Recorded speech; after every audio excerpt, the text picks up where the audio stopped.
Samantala kapamilya, bago pa man nabuo ang bagyong Aghon, sinabi na ng Pag-asa na mas maulan ito kesa mahangin. 9 na beses itong naglandfall at nagbuhos ng napakaraming ulan sa bansa.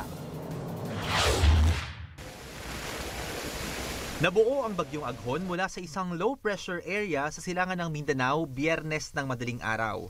9 na beses naglandfall ang bagyo. Lumakas ito bilang tropical storm bago tumama sa Lucena City madaling araw ng Linggo.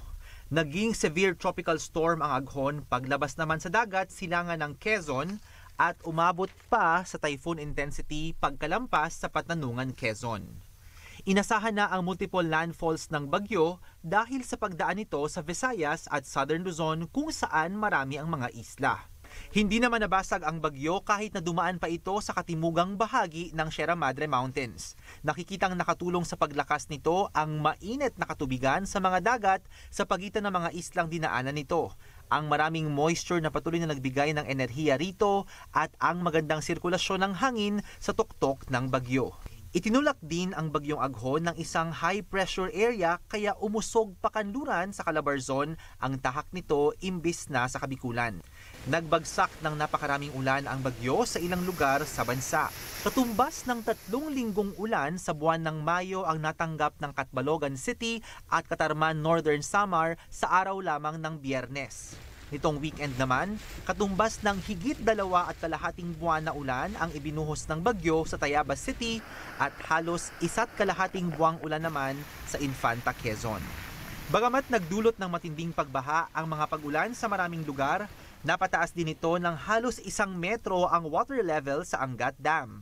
Sa monitoring ng National Disaster Risk Reduction and Management Council nitong Lunes, wala pang naiuulat na nasawi o nawawala sa pananalasa ng bagyo, pero 7 na ang nasaktan sa Bicol Region.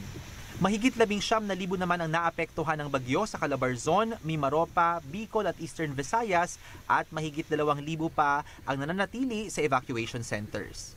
Halos 4,000 naman ang stranded sa maraming pantalan sa bansa.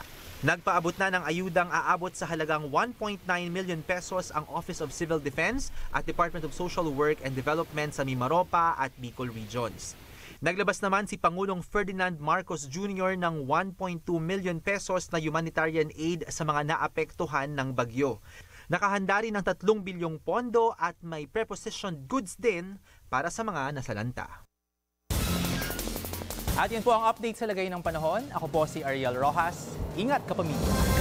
Tuloy-tuloy po ang ating pagpapatrol sa bayan mula Lunes hanggang Biyernes sa TV Patrol. Alas 6:30 ng gabi hanggang Sabado at Linggo sa TV Patrol Weekend. Sa